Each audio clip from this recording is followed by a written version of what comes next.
அதிவீர ராமபாண்டியன், நான் உங்ககிட்டேருந்து ஆரம்பிச்சிடுறேன். எந்த அளவிற்கு இந்த கூட்டணி திமுக கூட்டணிக்கும் சரி, அதே போல் தாவேகாவிற்கும் சரி, ஒரு இந்த 2026 எலெக்ஷனில் ஒரு டேமேஜை பண்ண போதுன்னு நினைக்கிறீங்க? டேமேஜை தாண்டி இது ஒரு பெரிய வெற்றி கூட்டணி அப்படிங்கிறது எடுப்பிலேயே காண்பித்திருக்கிறார்கள் அப்படின்னு நம்ம பார்க்கணும். இந்த கூட்டணியுடைய வெற்றி என்பது இரண்டு கட்சிகளுமே மிகப்பெரிய டேமேஜ் ஏற்படுத்துங்கிறது அதற்கு எதிர்வினையான ஒரு விஷயம். நீங்கள் இதுவரை அவர்கள் சொல்லி வந்ததெல்லாம் இந்த கூட்டணியில் யாரும் இன்னும் வரவில்லை, யாரும் வந்து சேரவில்லை என்றெல்லாம் கதை கட்டி கொண்டிருந்தார்கள்.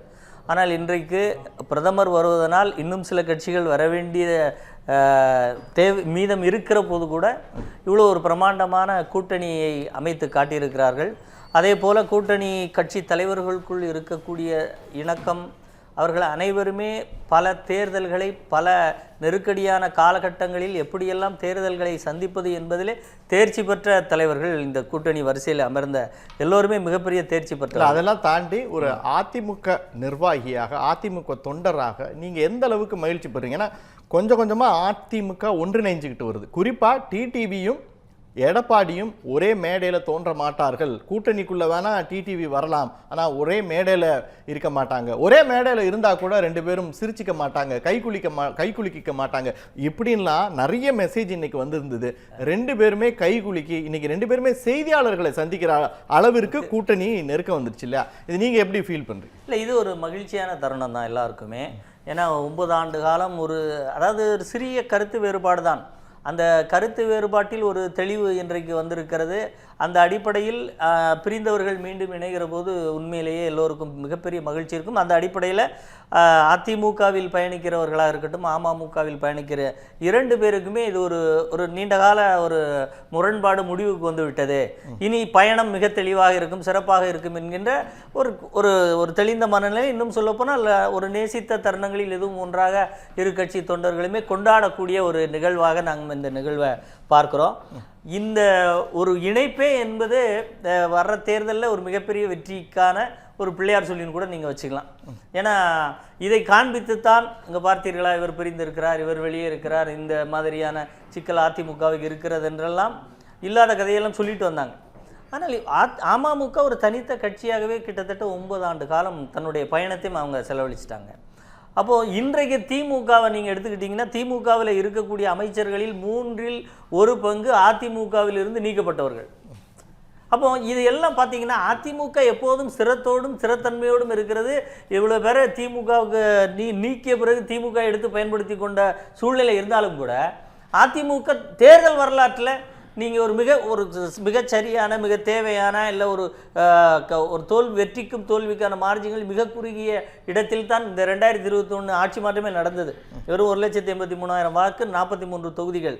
அப்படி இருக்கிற போது இன்றைக்கு அவர்கள் எதையெல்லாம் சொல்லி அந்த 1,83,000 என்கின்ற ஒரு விஷயம் நடந்ததோ அந்த விஷயம் இந்த தேர்தலில் இருக்காது என்பதற்கு இந்த ரெண்டு பேருடைய இணைப்பும் அவர்கள் பேசிக்கொண்டதும், நீங்கள் சொல்லதை போல ரெண்டு பேரும் எதிரும் புதிருமானவர்கள் எல்லாம் நேரிலே வரமாட்டாங்கன்னு சொன்னால் அவர்களுக்குள் மிக தெளிவான சிந்தனை இருக்கிறது.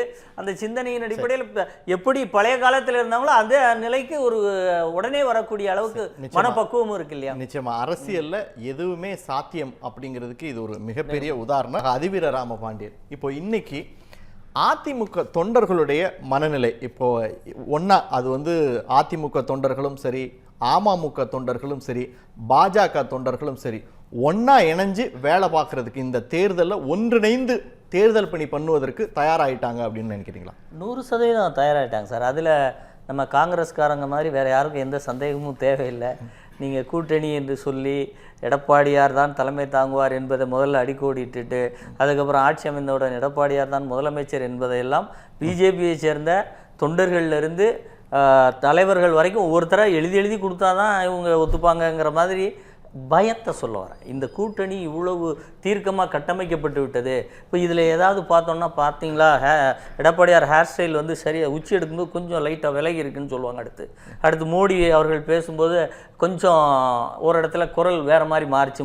இந்த அளவுக்கு போயிட்டாங்கன்னா அப்போ எந்த அளவுக்கு இந்த கூட்டணி குறித்த பயம் இருக்கும் அப்படிங்கிறதான் இதில் முதல் கட்டமாக நம்ம பார்க்கணும். அடுத்து தொண்டர்கள் நீங்கள் கேட்ட மாதிரி சார் இணைந்து செயல்படுவதற்கு, இந்த இணைப்புக்காகவும் இது போன்று ஒன்றிணைந்து போவதற்கும் ஒரே இடத்தில் நடந்து செல்வதற்கும் அதிமுக அமமுக தொண்டர்கள் காத்திருந்தார்கள். அது இன்றைக்கு நிறைவேறி இருக்கிறது. இப்போ இன்னும் இந்த என்டிஏ கூட்டணியினுடைய இன்னொரு ஒரு பெரிய தருணம் இல்லை, இந்த ஒரு அதிமுக புரட்சி தலைவர் புரட்சி தலைவி அம்மா இவர்களுடைய அபிமானத்தை பெற்றவர்களெல்லாம் இந்த தருணத்தை ஏற்படுத்தியதற்காக நன்றி சொல்லக்கூடிய அந்த இடத்திற்கும் இந்த கூட்டணியை அழைத்து கொண்டு போயிருக்கிறதுங்கிறதையும் நம்ம பார்க்கணும். அப்படி இருக்கிற போது ஒன்றாக இணைந்து செயல்படுவதில் எந்த சிக்கலும் இல்லை. ஆனால் காங்கிரஸில் நீங்கள் என்ன தலைவர் சொல்கிறாரு நாங்கள் அப்படிங்கிறார் இல்லையா, இப்போ காங்கிரஸில் உள்ள 71 மாவட்ட செயலாளர்களையும் திமுக தலைவர்களை போய் பார்க்காதீர்கள், நாங்கள் சொல்கிற வரைக்கும் அவங்களோட போய் ஒட்டி உறவாடக்கூடாதுன்னு இன்ஸ்ட்ரக்ஷன் போயிருக்குன்னு சொல்கிறாங்க. அடுத்து இன்றைக்கு விசில் வந்த உடனே அவர் என்ன சொல்கிறாரு, தமிழகத்தில் விசில் அடிக்க ஆரம்பிச்சுன்னு சொல்கிறாங்க. இதெல்லாம் நம்ம சாதாரணமாக எடுத்துக்க கூடாது. ஏன்னா திமுகவுடன் காங்கிரஸ் கூட்டணியில் இருப்பதால் மிஞ்சி போனால் தமிழகத்தில் ஒரு 5-6 எம்எல்ஏக்கள் கிடைப்பார்கள். இல்ல நீங்க அதை அப்படி சொல்றீங்க. நான் சொல்லிக்கிறேன். பரமேஸ்வரன் சார் என்ன சொல்றாரு, அதெல்லாம் இல்ல, அவங்க வந்து திமுக கூட்டணியை விட்டு போக மாட்டாங்க, ஆனா பார்கெயின் பண்றதுக்காக அப்படி பேசிட்டு இருக்காங்க மட்டுமே இந்த முறை நாம அப்படி எடுத்துட்டு போக முடியாது. ஏன்னா இப்போ கேரளாவிலையும் எலெக்ஷன் வருது. அப்போ கேரளா எலெக்ஷன்ல அவங்க ஆட்சியை பிடிக்கிறதுக்கு உண்டான அந்த போட்டியில் இருக்காங்க. அப்போ அந்த போட்டியில் இருக்கும்போது விஜய் மூலம் கிடைக்கக்கூடிய அந்த வாக்கில் ஒரு 2-3% கிடைத்தால் கூட அங்கே ஆட்சி மாற்றம் வந்துடும்.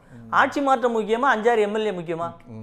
அந்த அந்த அதே மாதிரி நீங்க பெங்களூர், கர்நாடகா, சவுத் இந்தியா நம்ம தொடர்ந்து பேசுவோம். கூட விஜய் ரசிகர்கள் இருக்காங்க. நான் மறுபடியும் உங்ககிட்ட வரேன், நம்ம தொடர்ந்து பேசுவோம். அதிவீர ராமபாண்டியன் சார், தமிழ்நாட்டில் ஒரு 10 சீட்டை விட கேரளால ஒரு ஆட்சியை கைப்பற்றுவது தான் காங்கிரஸினுடைய முக்கிய நோக்கம். அந்த கணக்குல தான் அவங்க குறியா நிற்பாங்க. தாவேக பக்கம் போக வாய்ப்பு இருக்குன்றீங்களா?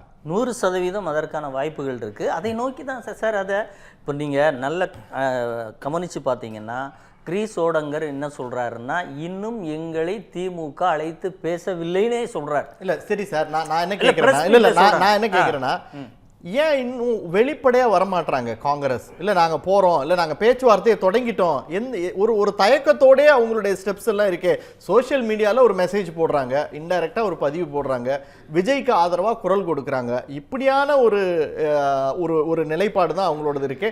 தெளிவா நாங்க வந்து அறிவிக்க மாட்டேங்கிறாங்க, நாங்க வந்து தாவேகாவோட கூட்டணி வைப்பதற்கான வாய்ப்பு இருக்கு அப்படின்னாவது பொது வெளியில சொல்லலாம் இல்லையா? இல்லை, அதை தான் சொல்ல வரேன். அதுக்கு இடையில வந்து நிறைய நெகோசியேஷன் நடக்குது சார். இப்போ ஒரு எக்ஸாம்பிள், இப்போ நான் சொன்னேன், கேரளாவில் ஆட்சி அமைப்பதற்கான வாய்ப்பு இவர்களோடு சேர்ந்தா ஒரு 2-3% ஓட்டு தாவேகாட்டர்னு வந்தால் கூட கிடைச்சிரும் அப்படின்னு இருக்கும்போது, அப்போ இங்கே பார்கெனிங் என்னவா இருக்குன்னு பாருங்க. கேரளா கவர்மெண்ட்டுக்கு ஈக்குவலான அமைச்சரவை எங்களுக்கு கொடுப்பீங்களா? இல்லை, நீங்க கேரளா தான் முக்கியம் பொழுது இங்க எதுக்கு அவங்களுக்கு பார்கெனிங்? கொடுக்கறத வாங்கிட்டு அங்கதானே பெரிய கணக்கு. அதான் சொல்ல வரேன். இல்லை, இதுல என்ன சிக்கல் அப்படின்னா, அப்ப இங்க வந்து அமைச்சரவையில் மிகப்பெரிய அளவுல எங்களுக்கு இடம் கொடுக்கணும்னு கேட்பாங்க. கொடுக்கறதுக்கு திமுக சம்மதிக்குமா அப்படின்னா, இன்னொரு செய்தியும் நம்ம படித்தோம். எப்படின்னா, இது நாளேடுகளில் வந்த செய்தி தான்.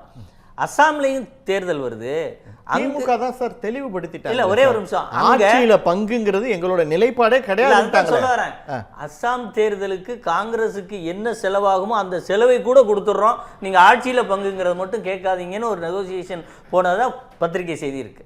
அப்ப இந்த 3 பாயிண்டே நீங்க நினைச்சீங்கன்னா, அங்க எவ்வளவு நெருக்கடியில திமுக காங்கிரஸ் கூட்டணி டிராவல் ஆகிட்டு இருக்கு அப்படிங்கிறத நம்ம சொல்ல வரேன். அப்ப இதை வச்சுக்கிட்டு நீங்க நீங்க சொல்றது திமுகவோட நடக்கிற பேச்சுவார்த்தை, தாவேகா கூட பேச்சுவார்த்தை நடக்குதா? அது எந்த மாதிரி கணக்குல இருக்கு? அது நமக்கு இல்ல. தாவேகாவோட கூட்டணியில மிக சார், காங்கிரஸுக்கு இப்போ லெவல் பிளேயிங் ரொம்ப சிறப்பாக வந்ததா அவங்க நினைக்கிறாங்க. அதற்கு காரணம், விஜய் ஒரு சவுத் இந்தியன் ஸ்டாரா இருக்கார். அவருக்கு வந்து நம்ம அண்டை மாநிலங்கள் எல்லாத்துலேயுமே ஒரு குறிப்பிட்ட ரசிகர் கூட்டம் இருக்குது. அப்போ திமுகவோடு ட்ராவல் பண்ணி 5-6 எம்எல்ஏ வாங்குறதை விட அந்த வாக்குகள் வந்து ஒரு மார்ஜினல். இப்போது மீது எல்லா மாநிலங்கள்லேயும் காங்கிரஸ் வந்து ஒரு ஆட்சி அமைக்கிறது இல்லை எதிர்கட்சி, இந்த கண்டிஷனில் தான் இருக்காங்க. அப்போ இது எல்லாத்திற்கும் ஒரு ரிலீஃபாக விஜய் ஒரு லாங் ஸ்டாண்டிங்கை நம்ம ட்ராவல் பண்ணிட்டு போகலான்னு தான் காங்கிரஸ் அதிகமாக விரும்புது சார். சரி, ஓகே, அதனுடைய விளம்பரம் தான் இது எல்லாம். சரி, ஓகே. இன்னுமே வந்து தேமுதிக ஒரு முடிவை எடுக்கலை. கடந்த காலங்களில் இருந்த மாதிரி அந்த last minute decision 11th hour decision அப்படிங்கிறதுக்குள்ள தான் அவங்க குறியா இருக்காங்க. தேமுதிக என்டிஏ கூட்டணிக்குள்ளே வருவதற்கான வாய்ப்புகள் என்ன? இல்லை பேச்சுவார்த்தை எதுவும் போயிட்டு இருக்கா? 11th hourன்னு நம்ம இதை எடுத்துக்க வேண்டாம். ஏன்னா தேர்தல் இன்னும் அறிவிக்கப்படலை. என்டிஏ விரைவாக இருக்கிறது என்பதாலே எல்லோரும் அப்படி இருக்கணும்னு அவசியம் இல்லை.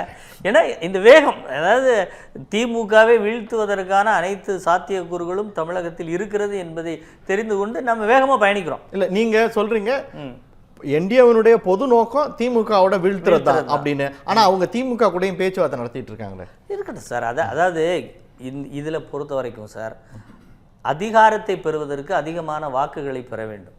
அந்த இலக்கோடு தான் நம்ம போகிறோம்.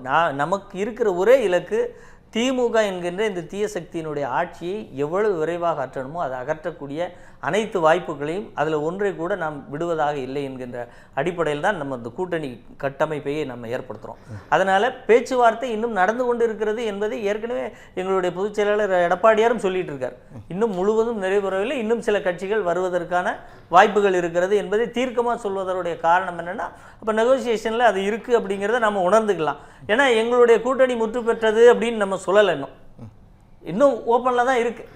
ஸோ அப்படி இருக்கிற போது அதற்கான வாய்ப்புகள் சாத்தியக்கூறுகள் இன்னும் அதிகமாக. ஏன் அந்த கேள்வியை முன்வைக்க வேண்டியது இருக்குது அப்படின்னா, இப்போ தேமுதிக வந்துருச்சுன்னா அதுவும் ஒரு ஆடட் அட்வான்டேஜ் தான், கூடுதல் பலம் தான். ஆனால் என்னன்னா தொடர்ச்சியாக தாவேகா இந்த தேர்தலில் நிற்க போகிறதா அறிவித்த உடனேயே தொடர்ச்சியாக பல கட்சிகள் உள்ளே வருவாங்க அப்படின்னு பேசப்பட்டது. ஆரம்பத்தில் வந்து விடுதலை சிறுத்தைகள் கட்சி அவங்க வந்து தாவேகாவோட இணைய போகிறாங்க, ஆட்சியிலையும் பங்கு அதிகாரத்திலையும் பங்கு அப்படின்ற அந்த கோரிக்கை அவங்களும் முன் வச்சுருக்காங்க அப்படின்னாங்க. அதுக்கப்புறம் வந்து காங்கிரஸ், இப்போ தேமுதிக நேரடியாகவே சொல்லிட்டு இருக்காங்க, நாங்கள் வந்து எங்களுக்கான வாய்ப்பு, எங்களுக்கான இடங்கள், கணிசமான இடங்கள் கொடுக்கப்பட்டால் நாங்கள் விஜய் பக்கமும் போவோம், நாங்கள் திமுக சைடும் பேசிகிட்டு இருக்கோம் அப்படின்னு.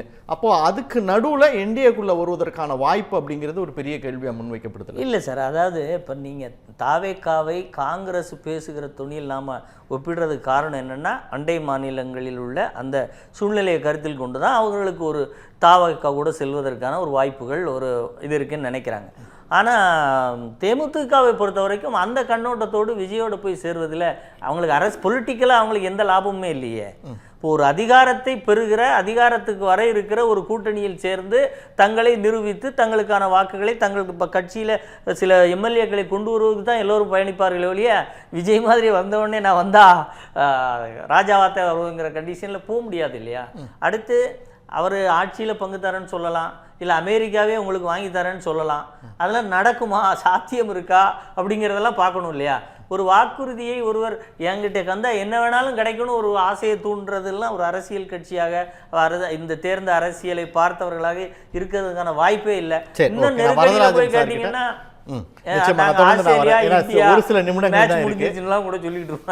இந்த பண்டிகை நாட்களை முன்னிட்டு வில்லா மனைகளை முன்பதிவு செய்து ஸ்டாம்ப் டியூட்டியில் 50% வரை தள்ளுபடி பெறுங்கள். Premium villa plots across Tamil Nadu from 4.5 lakhs to 3 crores. One layer G Square. For details call 8939750009.